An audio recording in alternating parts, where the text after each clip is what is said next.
Welcome to today's 90-minute panel discussion hosted by the Canadian Women's Chamber of Commerce, or CanWCC, as I will probably refer to it throughout this talk. CanWCC is the first and only Chamber of Commerce for women identified and non-binary business owners in Canada. And as a Chamber of Commerce, we represent your needs with the government, and our position and title as a chamber gives us access to the people who impact change. We exist to improve the quality of life for the 1.2 million entrepreneurial Canadian women through advocacy with policymakers, and we aim to build a healthier and more inclusive Canadian economy.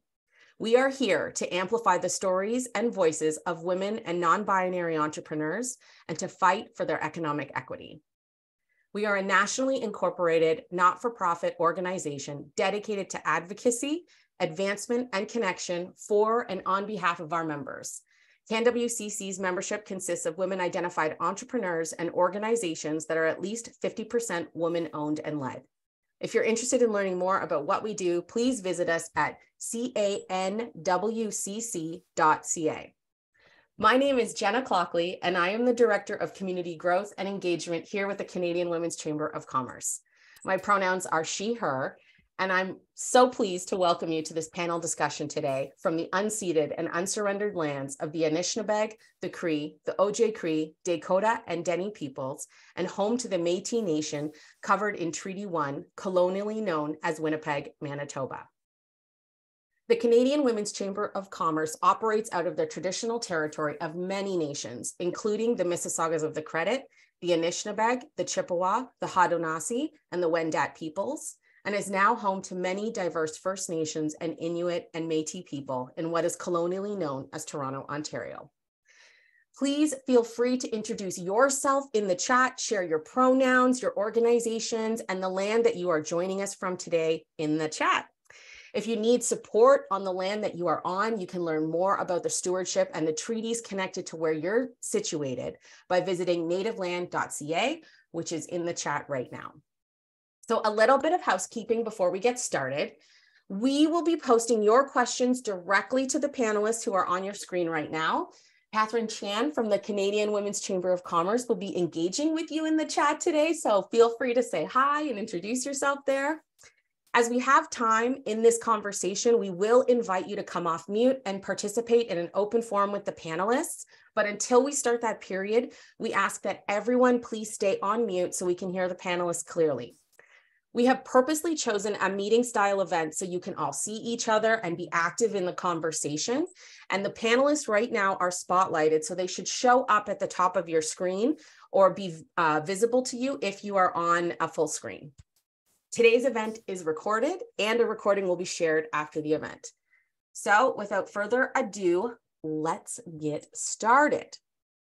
In Canada, the average hourly gender wage gap is around 13%, which means on an hourly basis, women earn 87 cents for every dollar earned by men.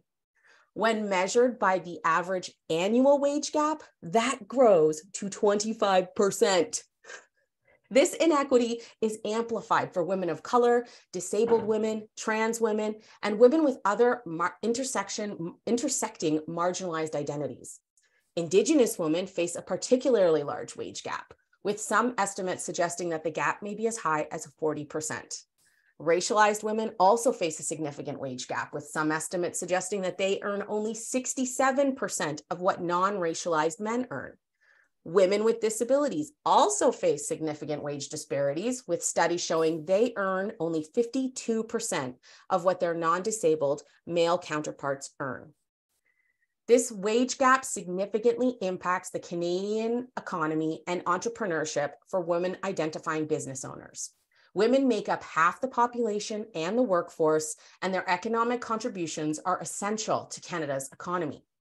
When women are paid less than men, it not only affects their personal financial well-being, but also has a ripple effect on the economy as a whole. As the gender wage gap contributes to devaluing women's work overall, women identifying entrepreneurs earn on average 58% less than male entrepreneurs. It is clear that something has to change.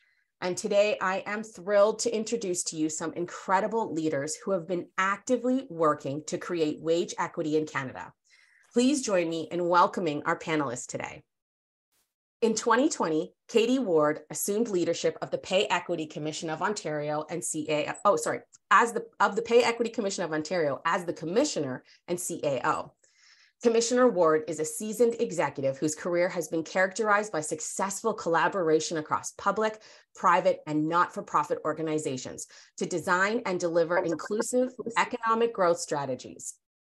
Before joining the Pay Equity Commission in 2020, Commissioner Ward worked on implementing aspects of the federal government's Feminist International Assistance Policy, where she increased women's participation in international trade, the labor market, as well as equitable participation of men and women in their local economy.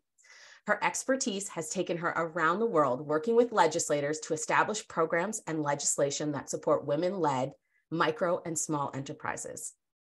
Janelle Benjamin, the founder and CEO of All Things Equitable, has been helping organizations break barriers to inclusion for almost 20 years, mostly in provincial and municipal government.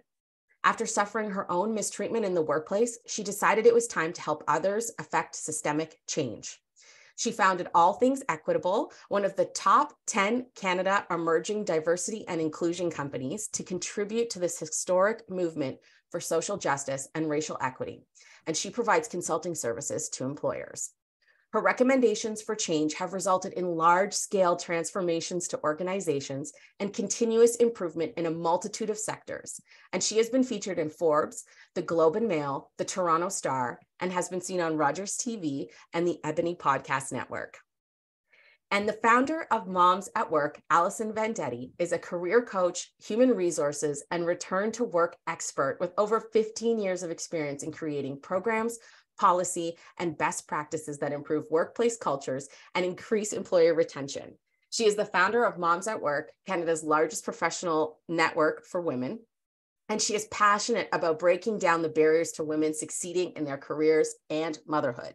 She is a sought-after speaker and a regular commentator for national news outlets on return to work, pay transparency, and working parenthood. And now I am honored to introduce and turn the conversation over to the founder and CEO and chief rabble-rouser here at the Canadian Women's Chamber of Commerce, Nancy Wilson. Nancy launched the CanWCC in January 2018 out of frustration regarding the barriers, lack of resources, and difficulty finding connections she experienced as a business owner, and has been working ever since to create a powerful network of women through which to drive change and create equality in Canadian business. Nancy is a driven and accomplished feminist entrepreneur who loves learning new things, meeting new people, discussing the philosophical underpinnings of Buffy the Vampire Slayer, and watching horror movies. Please join me in welcoming Nancy and our panelists for this discussion. Thank you so much, Jenna. And welcome to our panelists and everyone who has joined us today. I am really excited to be here to talk about this issue that I know that our team often talks about, and I think is a really, really critical issue that we need to continue talking about until we don't need to talk about it anymore. So before we start, I just want to set the tone of our discussion from the perspective of CanWCC by saying that we view the issue of wage equity, we view it as much a moral issue as it is an economic one. There's no rational argument against eliminating the wage gap. And although the business case is often discussed, statistics are often presented, we just presented some, we don't want to lose sight of the fact that those data points represent real human beings who are working every day, getting up, going to work, experiencing that discrimination. And so I just want to sort of remind everybody, not necessarily that we need reminding, however, I do just want to overlay that onto the discussion, because so often in these discussions, we resort to the business case because the powers that be ask us constantly, where's the data, where's the business case? And really, the business case in some of these issues is really moot, because we're talking about human beings. We're talking about the value and dignity of human beings. So that's the first thing I wanted to say. Secondly, I just want to recognize that some of the issues that we're going to discuss today include, money, racism, sexism, and other really key issues that are closely linked with trauma for a lot of participants. So I want to remind everyone that we are recording the event today, and we will be posting it publicly. So if you are feeling stress or anxiety, I would encourage you to step away and take care of yourself, knowing that you can always view the part of the event that you missed at a later date. All right, so I'm going to start with discussing and sort of setting context on the impact of pay equity on everyone, the wider community of Canada. And then we're going to drill down to the impact on women identified entrepreneurs. So to kick things off, I'm going to ask Katie to tell us a little bit about the policies and programs that are in place here in Canada that address the gender wage gap, and especially how effective have they been in I guess, closing that gap? Sure. I just want to make sure I'm off mute. Yes. Good. So I just want to start by saying or explaining that the Pay Equity Act in Ontario was the first pay equity act globally that addressed pay equity in both public and private sectors. And our act came into force in 1989. So what's interesting is that the conversations around pay equity have evolved, right? We used to have conversations around equal pay for equal work. And this is where fairly simple concept where you have two people, a man or a woman, or it doesn't matter the gender, just two people working on a line doing the same job. I'll use like manufacturing, moving widgets down a line. They ought to be paid the same rate. And it wasn't always that case. So we've established equal pay for equal work laws in, about the 50s, 20s, 30s, 40s, 50s. The dialogue started to change because what needed to happen was a correction in the labor market and the devaluation of work that was historically or typically done by women. So the labor market started off sort of clustering men and women into different jobs. And so these were jobs that men deemed appropriate for women to do. So from the outset of the labor market and women's participation in the labor market, it was never really an even opportunity playing field because there were limitations. Number one, primarily only married women could enter the labor market, unmarried women, and there were certain jobs that they could do that was prescribed.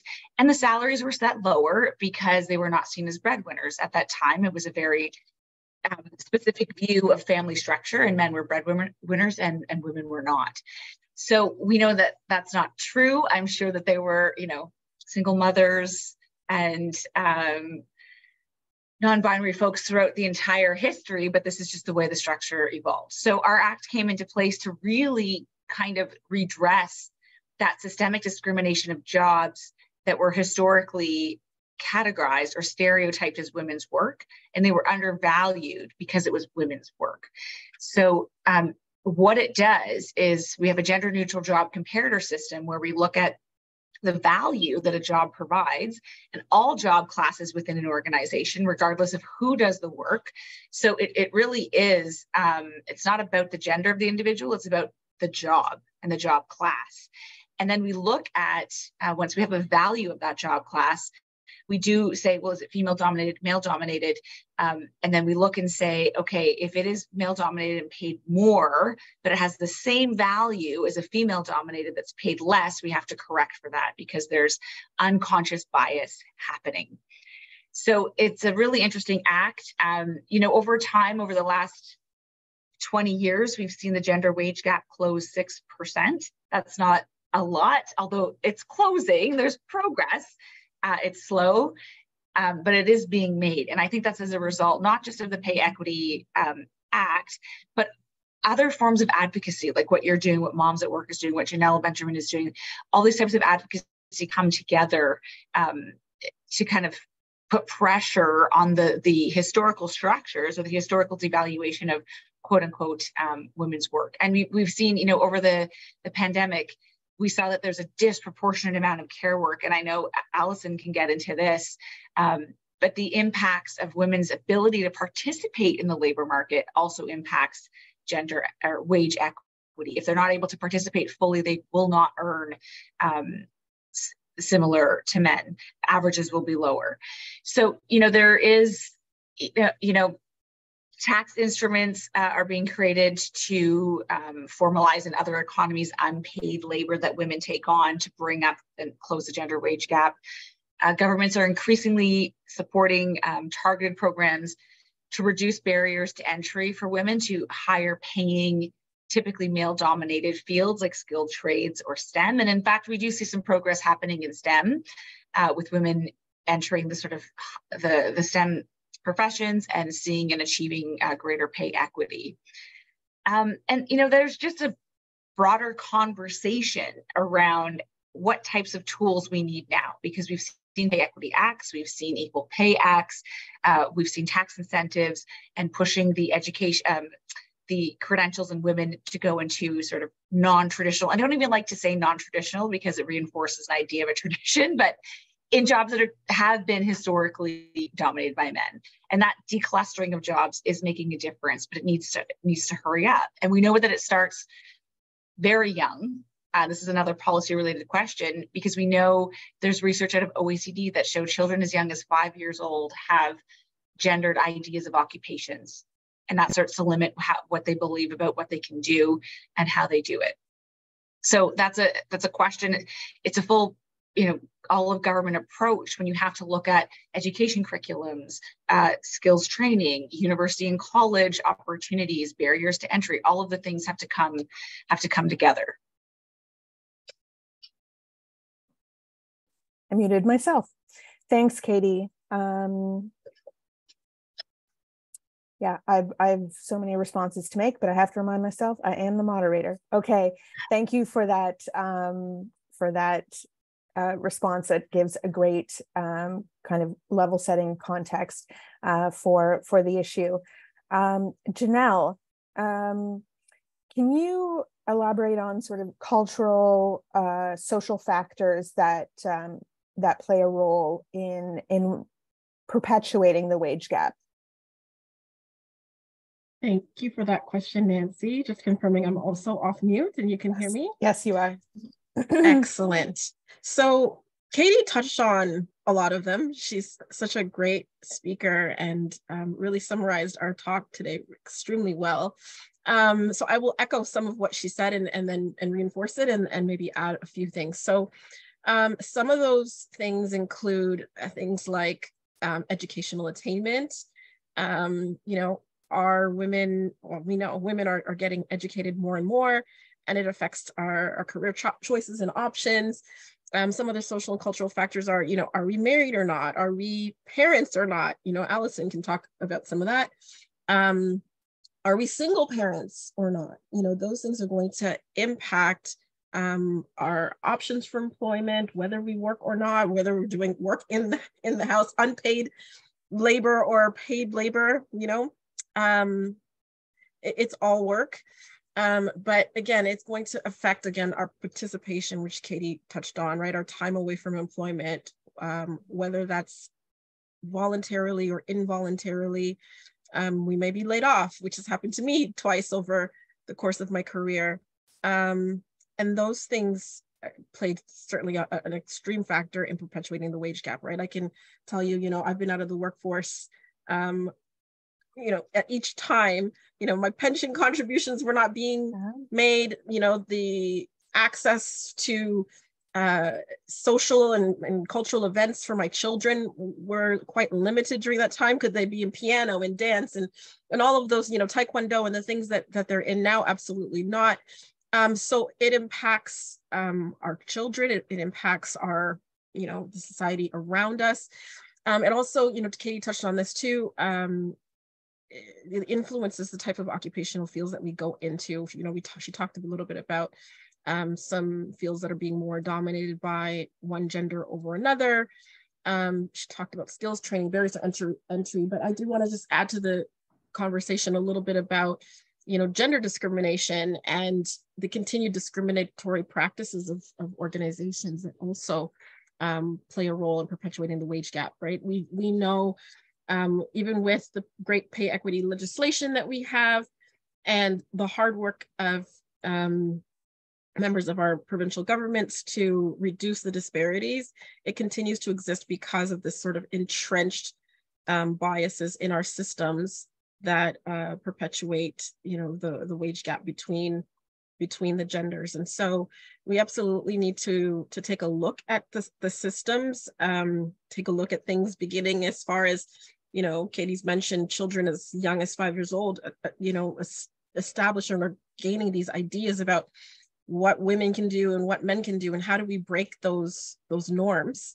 But functionally, if we need to create a little bit more systemic change, we do need to push organizations to review their practices, review what are they paying their people, and address disparities where they exist. So I'll stop there. Yeah, I appreciate that, Janelle. And I think certainly from CanWCC's perspective, there are policies that address the individual. A pet peeve of mine is this sort of, women, you have to get into STEM, versus policies that address the system, which is, retention of women who are in STEM, retention in those jobs in the tech sector is extremely low when you look 2 years in.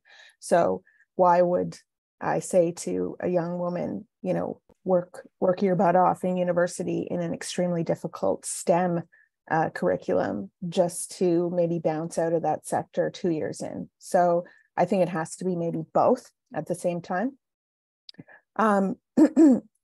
Allison, I really want to hear your perspective from a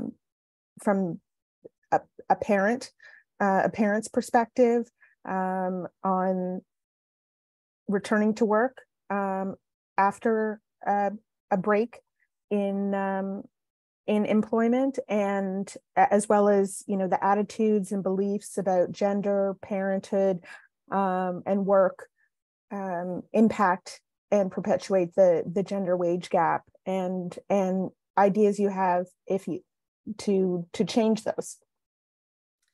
So I think they're really well known, and I'm let's call a spade, as there's more CEOs named John in the US than there are women, right? That's the thing. So work as it's established doesn't just work for women or parents. It doesn't work for most people, right?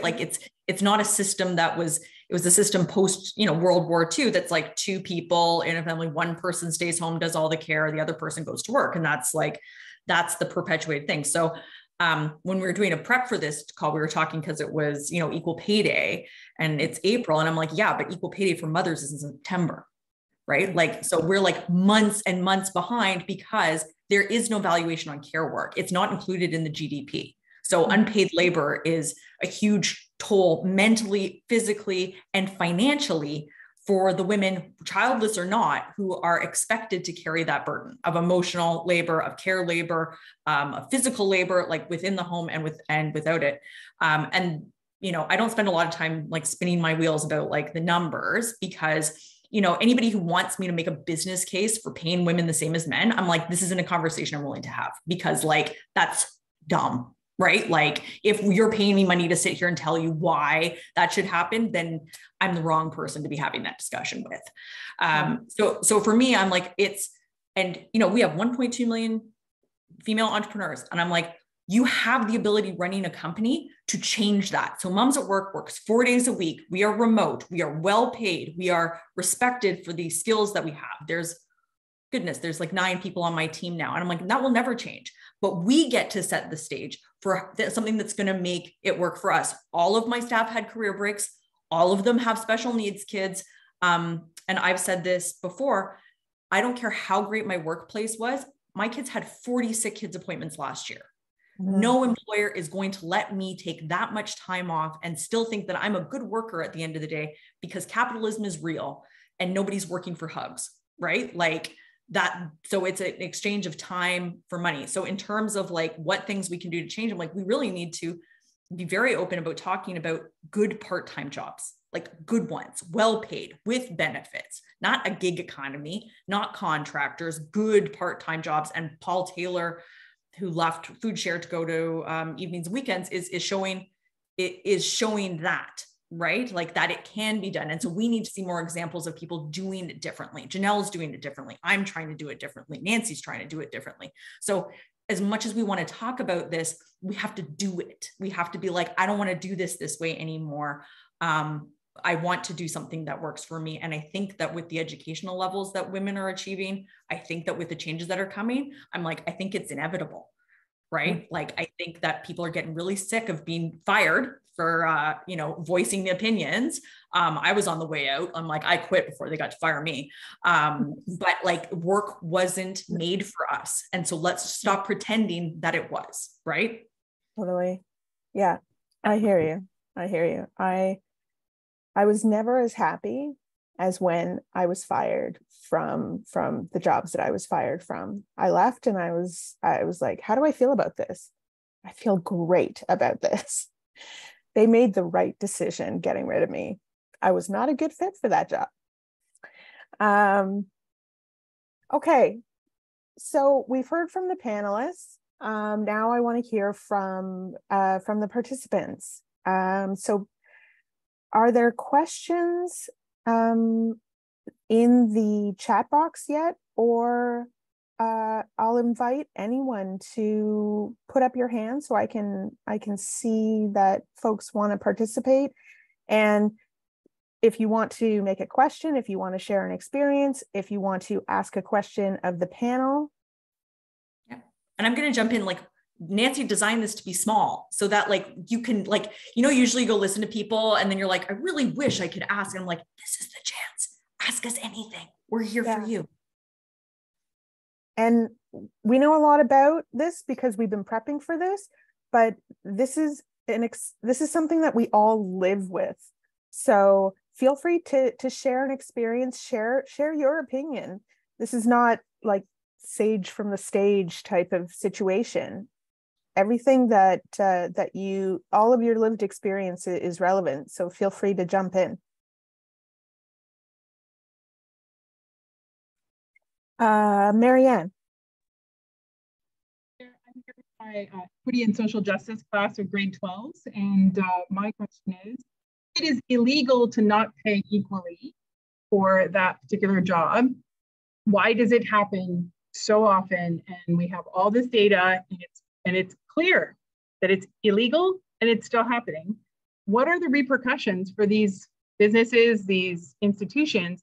There seems to be no consequences for them, and that's why we're still having these kinds of webinars.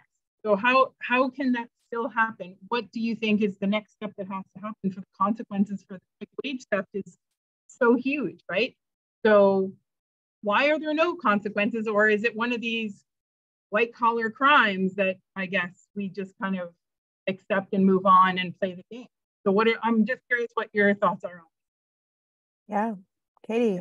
I can tackle that, being in the policy space and in the enforcement space, because the Pay Equity Act is law and we have a statutory right to enforce the act. And we do audits, evidence-based audits, where we pick sectors that we're going to monitor, and we ask them if they have a Pay Equity Act and if they Pay Equity plan. If they don't, then we go through the process, and if they're found to be inequitable, they have to pay up. So a couple of things on this. in a market the size of Ontario, and I know you probably have people here on the call, but oftentimes policy is drafted to sort of be like a thou shalt, you know, the sort of thou shalt and thou shalt not, the two types of policies. And it's sort of like incumbent on the employer to follow the laws. We know that employers don't always follow laws because employers, as Allison pointed out, seek to maximize returns to shareholders or to the bottom line. So any way that they can skirt that, they will. It's a couple of things. One, it's enforcement from the government, but when you have like the cost of enforcement is excruciatingly high, so there's this thou shalt, it's incumbent on the employer to do it.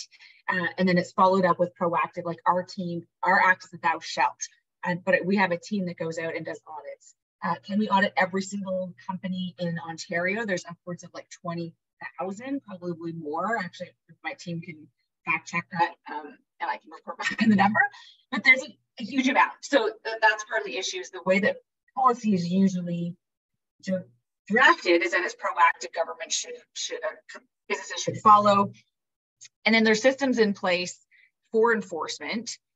They're never adequate. That's just the reality of the cost of implementing these things.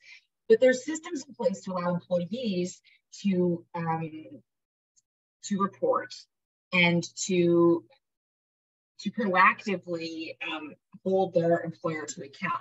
This is where it gets very difficult because and we know, we've all been in a situation where we know an injustice is going on, but then we weigh the balance and go, I'll probably lose my job. I'll be branded a whatever, so I'll keep my mouth shut. And I think this happens in the workplace because people are afraid of exactly what I just said. And we also see, especially in the lower wage jobs where you have, and this is where we see, an intersectional break in wage gap, is that we know that racialized newcomers, Indigenous, people who might be more equity seeking, as you would call them, or more marginalized, are more likely to end up in a position because there's a power dynamic when you talk about exchanging money for labor.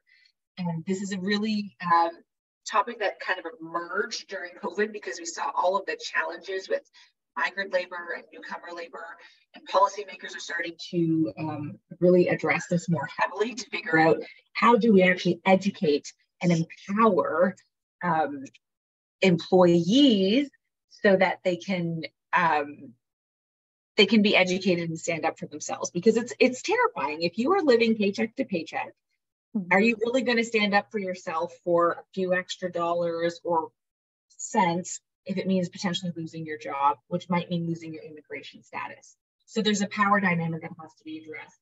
And I guess the number of Ontario private sector businesses is 482,000. So that's a lot of businesses to be monitoring. So that's why most policy, as I said at the beginning, has this sort of proactive, like it's a thou shalt, and then there's mechanisms to monitor and mechanisms for staff to complain. But this is a real big question around the power dynamic and around education and empowerment for labor in order for them to report. Because yes, equal pay for equal work, like that basic legislation where two people doing the same job have to be paid the same thing, widgets on a line example, that legislation has been in place pretty much globally since the 50s. Yeah. So there's still, companies will find ways because they want to maximize it. Yeah.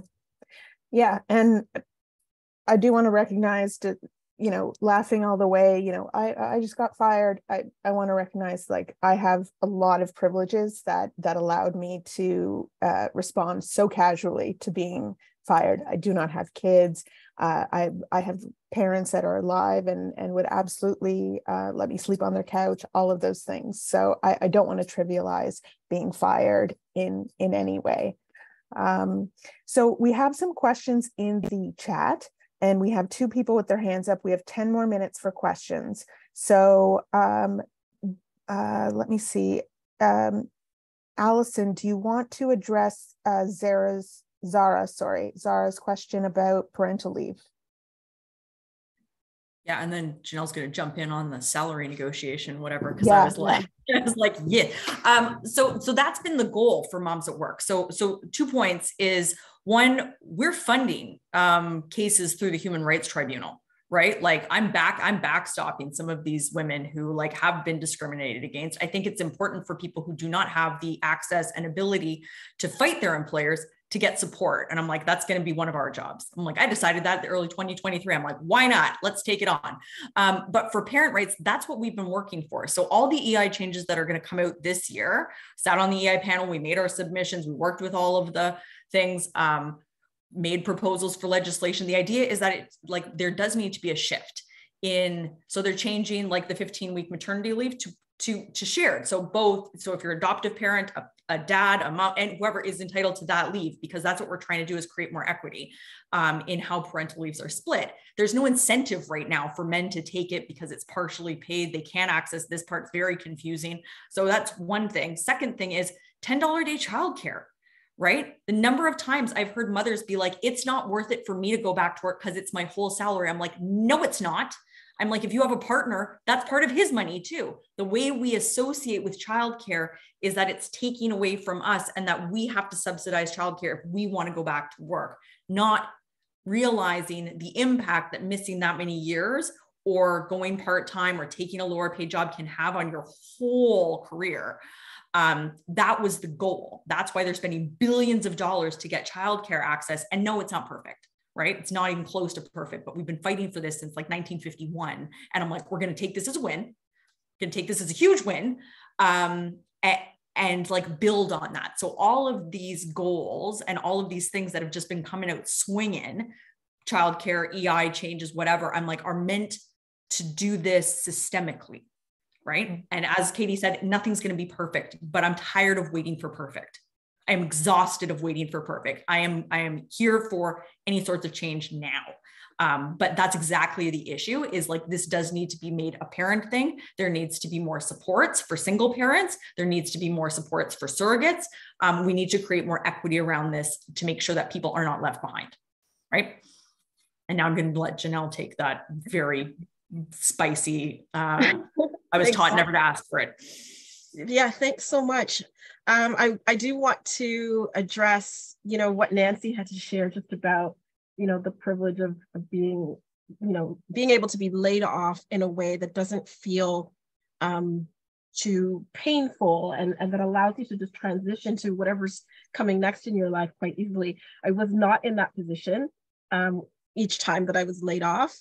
In both cases, I was the breadwinner of my family, and being a racialized woman, it just created an additional layer of anxiety for my, young growing family. How was I going to be able to support them, right? That pressure to find the next thing was always there and ever present.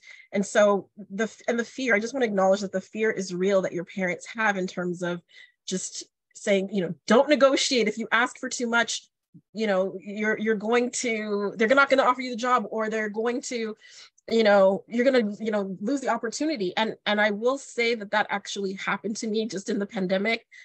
It was why I was featured in the Globe and Mail. I was also featured in the award-winning provincial government series, Level the Playing Field. We can drop a link to that in the chat. But if you listen to that, you'll hear a little bit about my story of having a job offer rescinded after negotiating for myself for a very, very modest salary increase, asking to not start at the bottom of a pay range, a very low pay range, mind you, and just asking to sort of waive the probationary period so that my children can have benefits, can go to the dentist and get, orthotics or orthodontics or whatever the, kids need. And the offer was rescinded just on the eve of the pandemic. And instead of, saying, so sorry, we're closing shop because the pandemic is here and everything's shutting down, they blamed it on me, right? That I was asking for too much. I was too greedy, you see.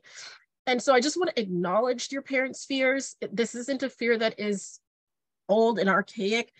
Women do negotiate for themselves. You'll see that through the Level the Playing Field series. We do. We ask for more. We ask for what we're owed.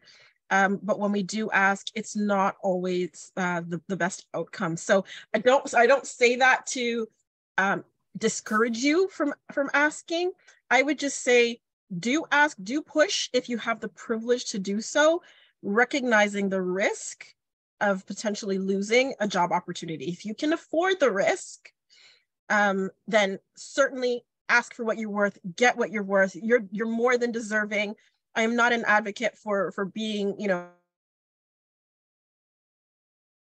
quiet to my own detriment. So after being laid off, finding a job, being so excited, celebrating with my family, I had the rug pulled out from under me, literally on the eve of founding this business. And I was forced to found my business in order to make a way for my family. And so, that's the power of womanhood, right? Innovating to create something in order to, for our survival, right?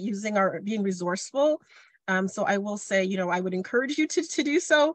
But again, recognize your power, recognize your privilege, recognize whether or not you can afford the lost opportunity. Yeah, absolutely. Can I add on the other side? It's like every person who's listening to this, like if you're in a hiring position, if you are on the other side of the table, which you will be, I'm like, remember this, like you can help people the other way. Like we've all heard the story. I've done it. Like just, like I've hung up and been like, are you sure you don't want to ask for more money than that right now? Are you sure? Because you need to help people out. And that's why I'm all about pay transparency all the time. I'm like, this shouldn't be a thing that you have to fight for. You should know what's being put on the table for everybody, not just for the people who have the privilege of being able to negotiate that. Absolutely. As a nonprofit, we are restricted legitimately by budget. And so we lay it out. This is how much we can pay you, full stop. And if we can give you something that you're asking for, we'll work with you. If we can't, I'll give you a reason. I'm not going to just say no and leave it at that. Because I'm not a ridiculous person who gets off on playing power games. Anyways, I have my own corporate trauma. Earlier, I was like, yeah, I was fine with being fired. Now, as I think about it more, I was like, no, of course I wasn't. I was terribly traumatized by that. Anyways, I want to go to Leanne, let Leanne say something before we drill down into the impact of wage equity on women identified entrepreneurs. Thanks, Nancy. I just wanted to comment. Well, first of all, thanks for everybody for being so transparent about being fired. I feel like I found my tribe, my people, not my tribe, no, people.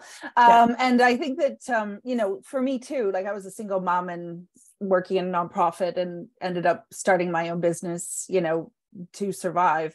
But at the same time, so there is that fear, but at the same time, like I do leadership work and have a community of I work with next generation potential leaders. And we have a challenge coming up, which you've probably all seen, but I'm kind of in the middle of it every day, which is it's kind of trying to encourage women to move into leadership or move into entrepreneurship or but then they look at the stats and like we just talked about, 58% less than men. Okay, so where's money coming from to feed my kids? And then why would I advance when I see all of the women around that, the one or two women above me and all of the women around me working so hard and earning less, particularly for racialized women. And, there are statistics that show Black women are actually the most ambitious in the workplace. But, the number of Black young women I've worked with that have watched people just go up, and they've stayed and had to train them, for example. So we've got this issue and it's a question, and I'm not looking for a quick answer, but it is a question, is if we fail to make any progress on this right now, given that a lot of us here are Gen X or older millennials, we're the ones bumping our head on that career gap. We're the ones kind of figuring out, oh, you're supposed to be in a career and parents and kids, and we're the first ones. The next generation is looking at us and we're tired.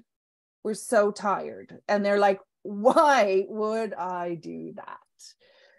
so we've got a problem, right? And I've got women asking me all the time. And so I kind of have expanded my view of leadership and say, leader in your own life, maybe. Like, let's, because I want to encourage women to hold on to that. And it's not necessary, it's ambition is great, but there's something about wanting to make a difference in the world, wanting to make the world a better place. If we don't stay in it, like if our next generation doesn't stay in it, we're in trouble. We're in really even more trouble than we are now, because the same, old white dudes are going to make decisions for us. Absolutely. We see it down south, right? So yeah. Sorry, I have to jump in and answer this. I think that there's a problem either way you slice it, because either we encourage a whole group of women to exit the traditional labor force and flock towards entrepreneurship, because we acknowledge and we amplify the fact that it's not working for women in the traditional labor force, which it isn't. It only works up to a certain point. And then we bump our heads, whoever, people bump their heads at different levels, but ultimately, the ceiling is there. And if there's no progress going on over there, then there's going to continue this exodus into self-employment or business ownership, which we already see. And then the capitalist system will continue to be ruled the way it has been ruled and continues to be ruled. Or we, at the same time, we know that women in entrepreneurship, I'm really cautious about encouraging any woman that speaks to me to who is not currently an entrepreneur or business owner to go that way, because our social safety net that we're so proud of in this country is 99.9% tied to traditional employment. And we don't have the policy in place to support entrepreneurship, to support self-employment, which, 1 million women are self-employed, 225,000 are so-called, SMEs, so like business owners, meaning employers. So 1.2 million women have taken that risk, many of them at the behest of the government when they launched the Women's Entrepreneurship Strategy in 2018. And from my perspective, I think it's irresponsible for a government to call on women in particular, when 80% of sole parents are women, and to encourage them to leave a job that connects them to a social safety net, to leave that behind when they have no policy in place to support them. So I do not have an answer to your question. However, I do think that all we can do is be 100% transparent with everyone we talk to and say to them, this is what's going on. These are the facts, and you have to be incredibly careful with how you plan your life. And no matter how careful you are, you may find yourself having to turn to self-employment or so-called entrepreneurship, business ownership, out of necessity, the same way that Janelle did, as she's describing at the beginning of the pandemic. And luckily, there are a lot of other women in that position, and there is a community that will support you. And this whole myth of entrepreneurship is the best thing ever. Don't buy into it. It's really, really hard. That whole thing is a myth. And here's the community resources that will back you when you're having a really hard day. And they're also working on advocacy to try to build some of that infrastructure to actually extend some of that social safety net to self-employed and women business owners, because they deserve that just as much as traditionally employed women do. Can I jump in here to give a bridge to Janelle? Like, Yeah, because please. like, I'm going to give you a bridge here because we've had this conversation before. So one, for younger people, I'm not worried. You know why? Because I'm looking at all the young people who I'm working with and I'm like, this isn't working. Do something different, right? Don't try and climb the ladder. Don't try and be the CEO. Don't burn yourself out. Like, that system isn't designed for you, and you will be eaten up and spit out. I've worked in HR for 20 years, right? I was like, so I'm like, our vision, look at the people who are held up as successful, right? Okay. Like Musk, great one, right? Steve Jobs, whatever. These are people who have no lives, who have lost their families, who work 100 hours a week. I'm like, that's not success. I'm like, that's pretty gross. So I was like, so anybody who's coming up in their 20s and saying like, how do I want to do this? And I'm like, let's look at the things that we're going to value in life. Time with your family, leisure time, hobbies, friends, whatever. I'm like, you're allowed to have a job and just have it be a job, right? You're allowed to like not be passionate and involved about everything. On the entrepreneur route, I'm so delighted constantly when they're like, here, we have a women's pitch contest. We have a women's mentorship program. I'm like, please God. I'm like, the thing I don't need is mentorship or a pitch contest. I need money. So until that strategy comes to be like, let's give you money, I'm really uninterested in it, right? That's my lead way into Janelle, because we have had this conversation. It was like, yeah, done. Yeah, I will echo that. You know, every time I see, you know, a pitch competition or some sort of loan or grant program for Black women, you know, women, young women, like I'm not even young anymore, like whatever it is, it's like enough, right? I don't qualify, number one, because I set up a for-profit. Let's talk about that. The fact that we shouldn't all be non-for-profits. Like, it's okay for women to want to be profitable. And then, you know, we have to sort of compete with, you know, I don't know, newbie entrepreneurs who aren't established, who don't even know what they're doing yet, to get money that is that's so inadequate. Okay, so let's just stop there. But I just want to touch on what was raised by Leanne, and then even a comment in the chat, just, you know, like the stats in the chat about what racialized women are earning. You know, just as a Black woman in the space, I just want to acknowledge, you know, we've talked about capitalism, we've talked about patriarchy, we have not put white supremacy on the table, and white supremacy is a huge contributing factor to the wage gap, right? The fact that our pay gap is rooted in centuries of gender discrimination and racial discrimination, and let's just call it racism. It's rooted in that. You know, we recognize, and, you know, being as a Black woman, that, you know, centuries of our labor was unpaid.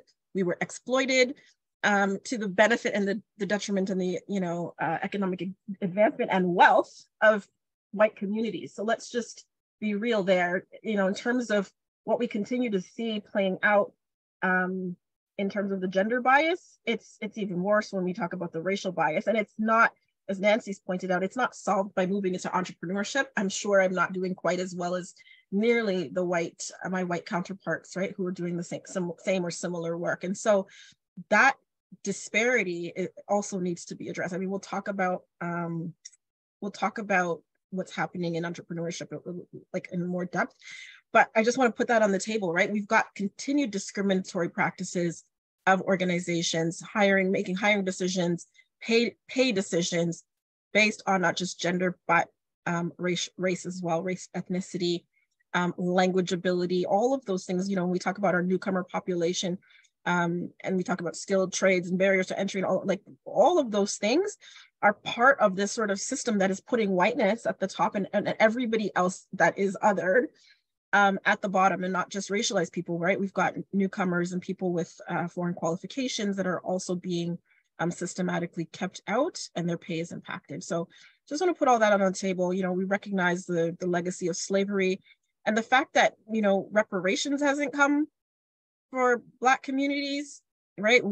How are Indigenous people being treated and paid in this country? Like, I see some stats coming in the chat from our 2016 census data. I can't wait to, I think 2021 census data is out now, and I'm sure it'd be interesting to see if that the analysis shows us making any gains or improvement in that area for racialized women in particular. But I'm not hopeful, because I know until we address, again, what is causing even a 5-year-old to think you know, that white people are better. Like I've got my daughter coming home and telling me she wants to be blonde. And I'm like, God help me. Like I do this work and I can't save my own child. So yeah, until we address white supremacy, patriarchy, and capitalism in combination, we're not going to see much change, right? So we've got to address children understanding, you know, what can a mommy do and what can a daddy do, as well as, you know, what should be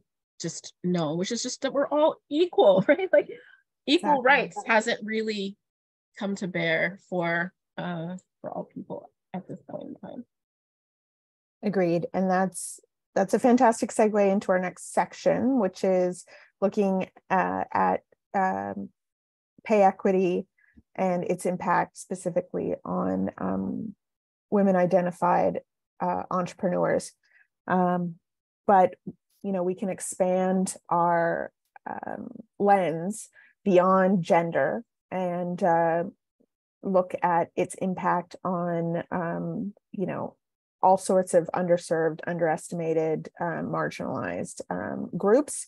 And we know that, you know, those intersections with gender, race, all of those intersections obviously impact experience and as well as wage equity and what people are paid and how they are treated in terms of their labor. So here, as someone who works every day around, you know, policy issues with women's entrepreneurship, pay equity is something that I refer to as like a building block issue, philosophic, and I think we've all sort of said something to this effect.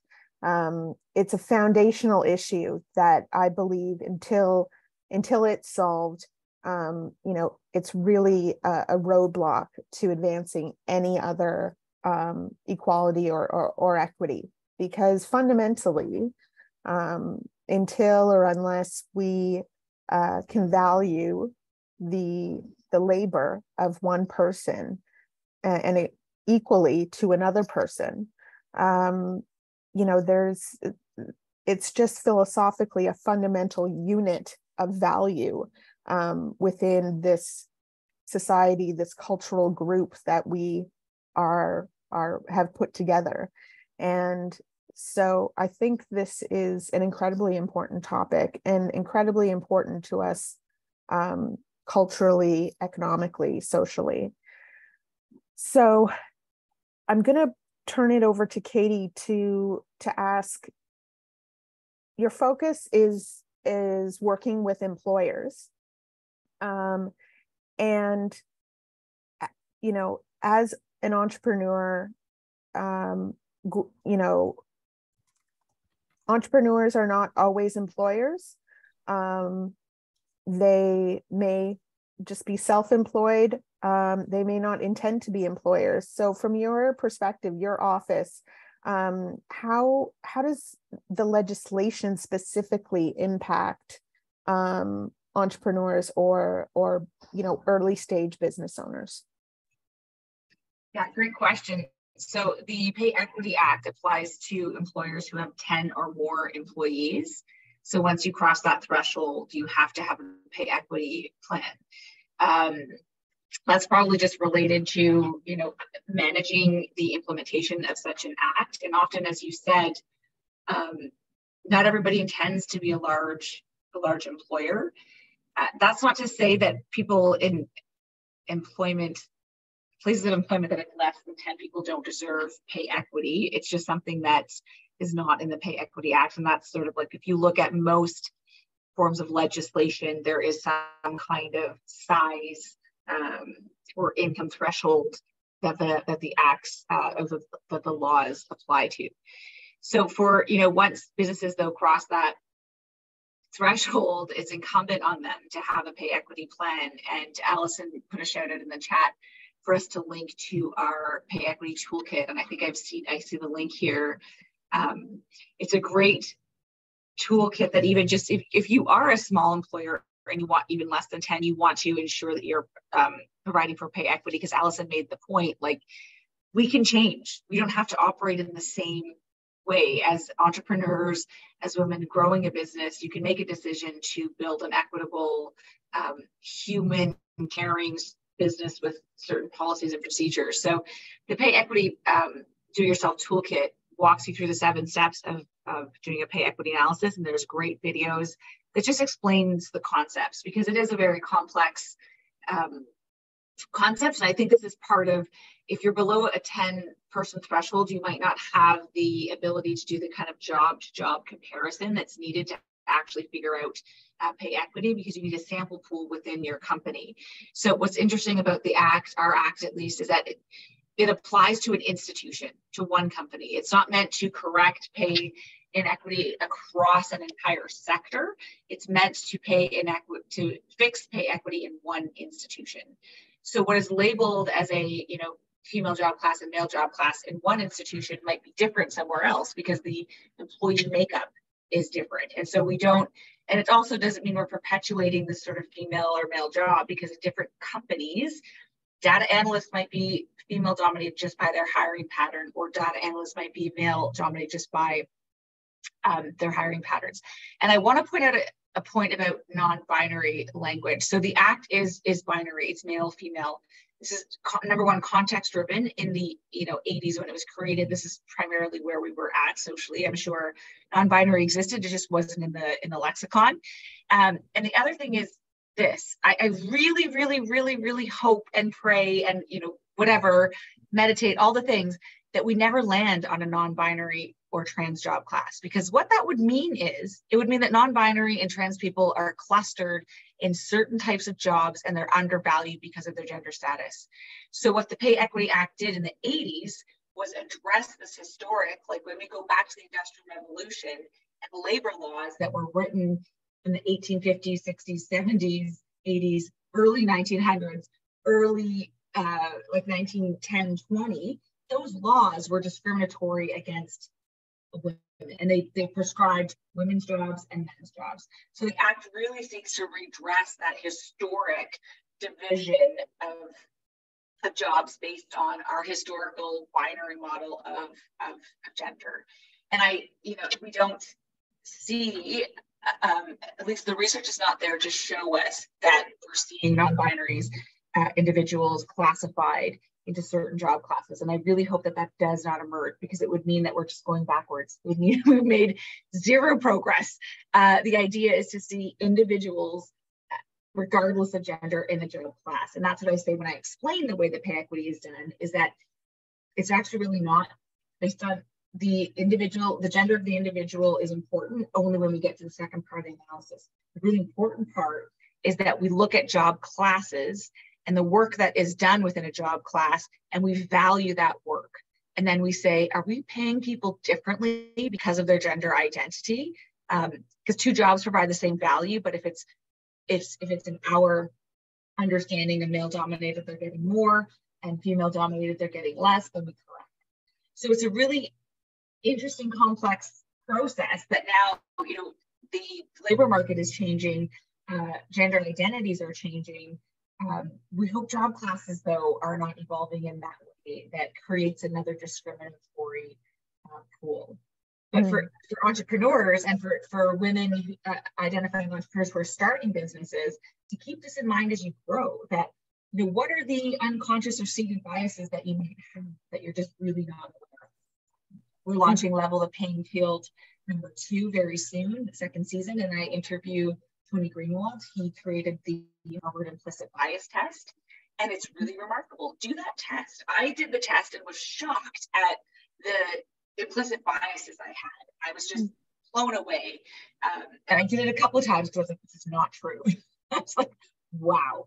So I think that we need to challenge ourselves as employers or future employers or even entrepreneurs, because it might even affect the way that you assess your client relationships. Might even affect the way you choose clients or projects and respond to things. So challenging yourself as you grow and as you're in the space you're in to confront those biases, because that's what seeps into the pay. That's part of what seeps into the pay inequity, not just the historical stuff, which we know is sort of structural, but the broader biases that are embedded in us that we just don't even know because it's naturalized in a way that's not right. Right. Yeah, that's great. Thanks for that. Janelle, we know, so we know that there are different sectors or industries that are male dominated, women dominated. And so can you talk about what the impacts of that are with respect to the wage gap? Sort of how that happens, and then how the wage gap is then perpetuated. Sure. So there isn't too much that I was able to find that actually confirms that women entrepreneurs are going into certain fields versus others, right? We see that information for, typical employment. So we do tend to see more women doing better in businesses that are focused on sales or service or administrative support, right? So there's, a proliferation of women becoming VAs and running VA firms or service-oriented businesses. Those women are tending to do quite well. In traditional employment contexts, again, women in managerial roles, professional roles, financial insurance roles are doing better, less so in manufacturing and construction, as you might suggest. And so what are the implications? The implications really, around what we call occupational discrimination. It just fuels the gender wage gap, right? We tend to see quote unquote men's occupations tending to pay better and giving them a greater advancement opportunities than quote unquote, women's occupations, right? So you're not going to see, if a woman's a hairdresser, for example, she's a hairdresser. Whereas if, in a male dominated industry, I don't know, I'm going to just make this up, he's an auto mechanic, he can become like, the CEO of his auto body shop or whatever. So he's able to climb, he's able to move versus a woman in a similar sort of woman dominated industry. And so we tend to see a greater wage gap fueled because of these sort of occupations that are gendered per se, and that really are the implications. So I'm not really seeing so much in terms of what's happening in entrepreneurship, but I'm sure it's similar. I'm sure if somebody, some research firm out there were to do the analysis and the work, we'd probably see, again, a disparity in terms of, how are women doing when they, own a hair salon versus, owning, I don't know, a business like mine, which is management consulting, right? I'm being paid by larger, bigger companies to do the work that I do. So obviously I'm going to do better. Right. Yeah. And Allison, I will let you sort of have the final word on women identified entrepreneurs and the wage gap. Tell us what you have learned since starting Moms at Work. So for many of you, some of you, I ended up self-employed because I got a brain injury and so was off work for 3 years. So I can no longer functionally read. My left arm doesn't work. I got given a piece of paper that was told that I was no longer employable, and told me that I was really lucky to have small children and to have a nice life. So I was like, cool. Okay. So that's a hit. So as much as I hear people, entrepreneurship is really hard, I don't know if I'd recommend it to people. I'm like, the people who need it, the people who have young children and cannot go out of the house to make it work, I'm like, it provides an option. Is it going to make you a bazillionaire? No. Is it going to give you some opportunities and options? Perhaps. So I'm always really careful when I'm talking to women about entrepreneurship, and I'm like, what is it going to do for you? And if someone's like, I need to leave my husband, I need to be making money, I need to be doing whatever, but I have no way to do whatever. And I'm like, then that absolutely is a thing. A lot of people go into entrepreneurship because they have developed a disability, because they can no longer work full-time. I don't work full-time. I'll never be able to work full-time again. But this lets me participate in society and in work in a way that works for me, which is really hard for people with disability.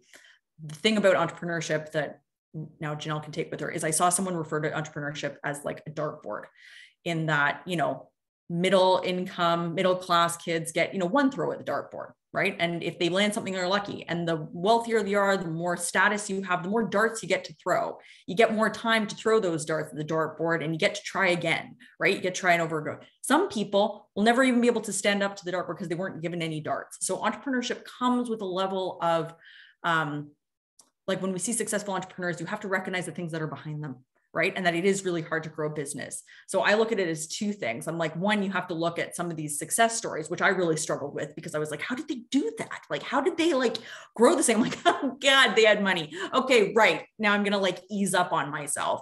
But knowing the stories that I know and that everybody here has heard, about women with young children with no other options, who started a photography business or who started something that was really the way for them to get out. I'm all here for that. Moms at Work works with a lot of people doing those things, that because there are no other options. And my particular thing is, I'm like, my kids are at sick kids. It's really friggin' hard. And people feel very hopeless after they've been out of work for 7 years and no one will hire them. And entrepreneurship can get people back in the door faster than sometimes trying to find a job. So that's what I'm like, that's what I'm always have in my mind. I was like, what do you need it to do for you? Because there's going to be a big story there. Yeah, that's fantastic. I love that. So I want to just do a round of responses, maybe 2 minutes or less, to kind of daydream a little bit, or I don't know. Yeah, daydream a little bit. Just think about what would be possible, what the future would look like once, I'm not going to say if, when the gender gap, wage gap is eliminated, and what that would mean for you, for your community, for the people that you work with. I'll start with you, Janelle. What would the future look like? Honestly, I think it would look like a future with more men at home and comfortable taking paternity leaves. It would look like employers being more supportive and having more policies in place that would support, men staying at home with the children. Equal like flex times and just, time off requests being approved in equal fashion. We wouldn't be having these panels, right? It would just be that employers would already be ensuring equity coming in the door, not just for, the gap between men and women, but the gap for all people, right? Of all from our walks of life, and that, we're in just this beautiful utopian world where there's no longer bias, right? We won't see our children wanting to be white or wanting to, go into some quote unquote, female roles or male roles. Nobody would actually understand the difference between what's a job for a woman and what could a man do or what could a woman do.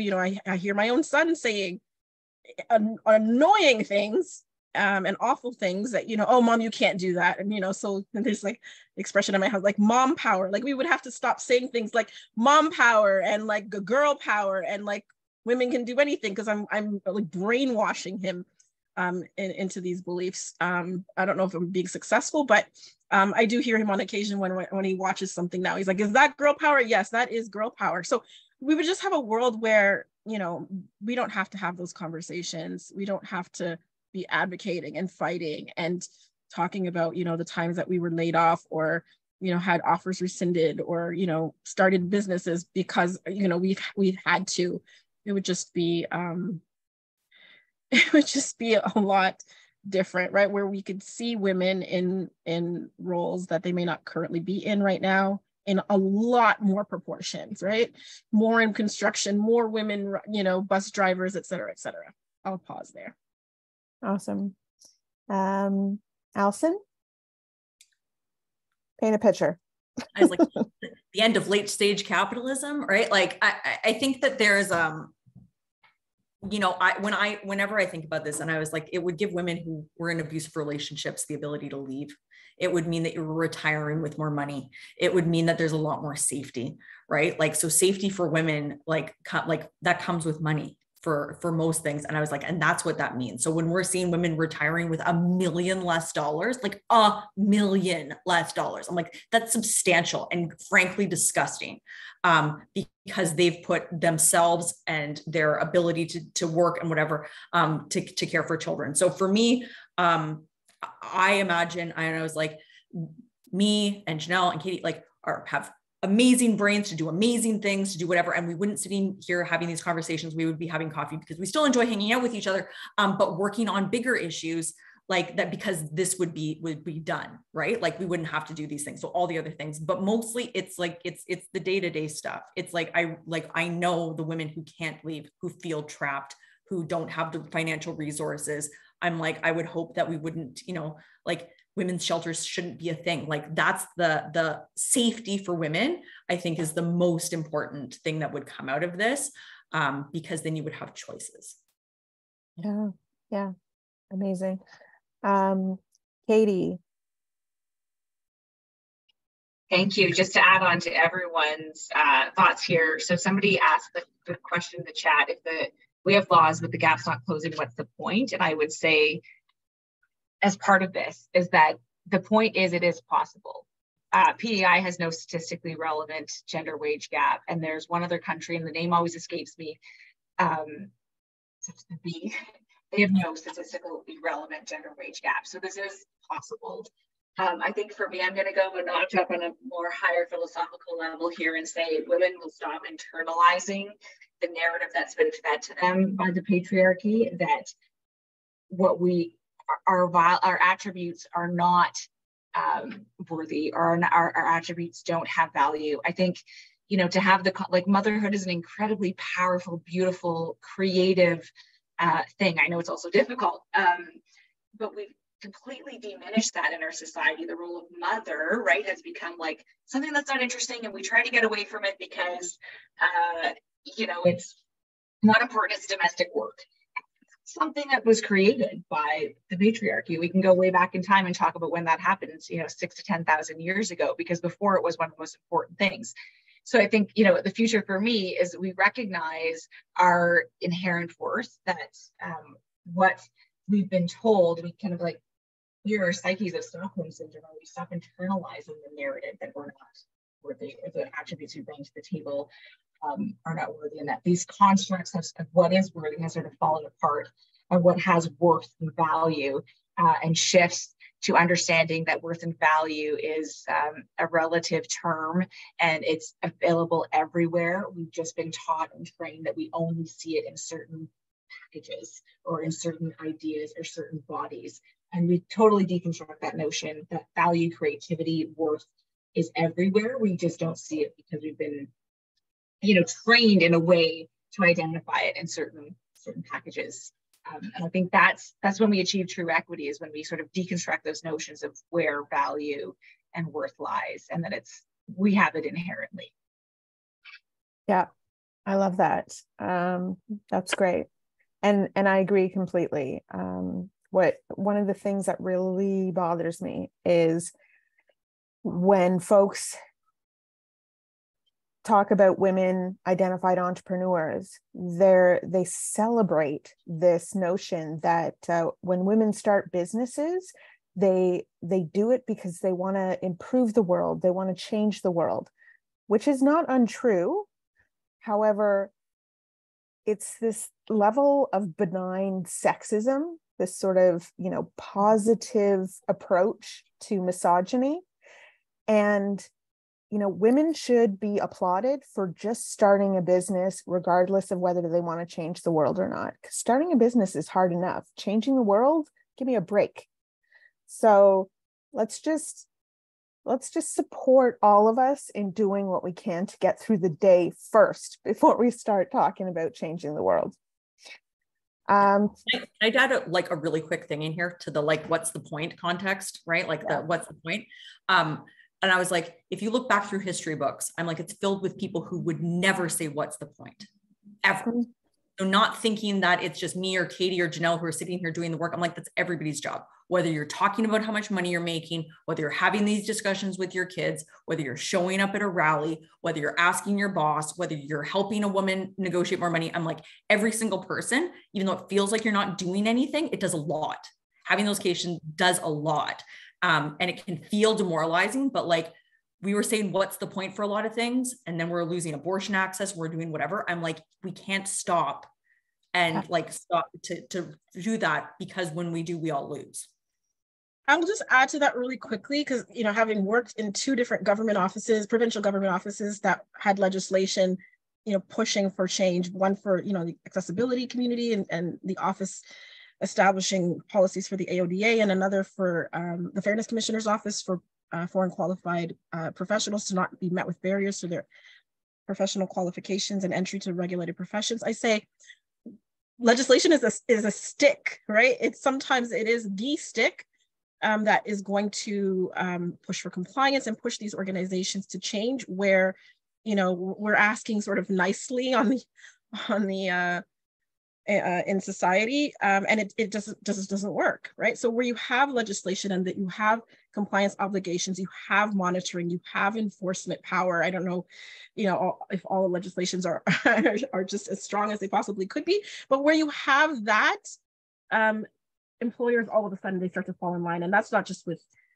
pay equity. That's with all kinds of legislation for, you know, that combats inequality, right? So anti-discrimination laws and policies across this country, wherever you've got them in place, all of a sudden employers start to, you know, align their human resources practices and policies accordingly. And so I'm sure it's the same for pay equity in Ontario. Like, everyone's got that on their radar, and so they know, okay, we cannot pay people differently based on gender. We've got this legislation that's here telling us so let's at least do the bare minimum, and then, you know, then the better organizations are going to do better than the minimum. So I say legislation is always good where you've got a bit of inequality and you need some sort of scheme for enforcement, monitoring, and compliance.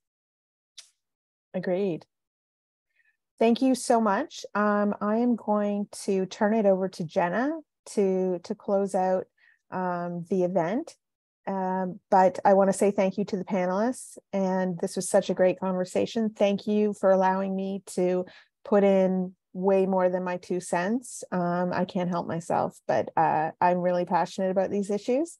Thank you so much. Jenna, take us home. Hi, everyone. Okay, thank you so much, everyone, for this fantastic conversation. I'm walking away, you know, there's a couple things I wrote down here, like the chat was incredible. We had so much participation from all the attendees, asking questions and sharing their resources in the chat. And I'm just hopeful that this conversation opened up new ways of speaking about this and new ways of exploring the impact of the wage gap, not only on women, but on Canada's economy in general. And, you know, it's also just how pervasive white supremacy is in women's work. Like Janelle touched on it a little bit about the history of slavery, but, you know, women own slaves, like the white women own the slaves, you know, that was, again, another marginalizing factor. And we have to really acknowledge this history and where it got us, where we are today, where, you know, there's this pay gap. So now is the time to push back. And like, we can't give up on this. Like Allison said, we've seen that when we stop, we lose rights. So the only thing I'm going to wrap up with is what Jen Lawrence shared in the chat, which is money equals choices. So I just couldn't say that any better. Money equals choices.